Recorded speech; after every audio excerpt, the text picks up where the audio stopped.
सोलापुरात महायुतीच्या मेळाव्यात राज्याचे आरोग्यमंत्री तानाजी सावंत यांनी उपस्थिती लावली। यावेळी आपल्या भाषणात त्यांनी आगामी लोकसभा निवडणुकीत महाराष्ट्रातून 45 ऐवजी सर्वच्या सर्व 48 खासदार निवडून देण्याची भाषा केली। यावेळी त्यांनी राज्यामध्ये उभाटा गट नाहीच, संपलेली काँग्रेस आणि उर्वरित राष्ट्रवादी असं म्हणत खिल्ली उडवली।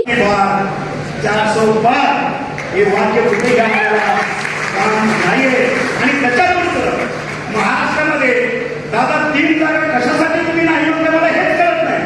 आमचे मुख्यमंत्री म्हणतात की 45 पार, सगळेजण म्हणतात 45 पार, 48 का नाही, कशासाठी नाही? त्या 3 जागेवरती आपण समजलं जे काय आज मनोमिलन होतंय, मला वाटतं ह्या मनोमिलनाचा हा संदेश गेला पाहिजे।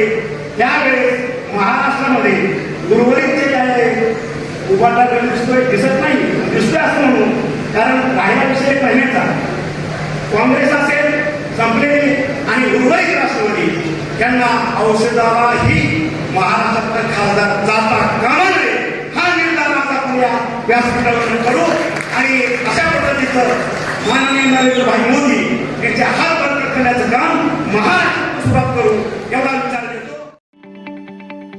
ताज्या बातम्या पाहण्यासाठी प्राईम महाराष्ट्र न्यूज चॅनलला सबस्क्राईब करा।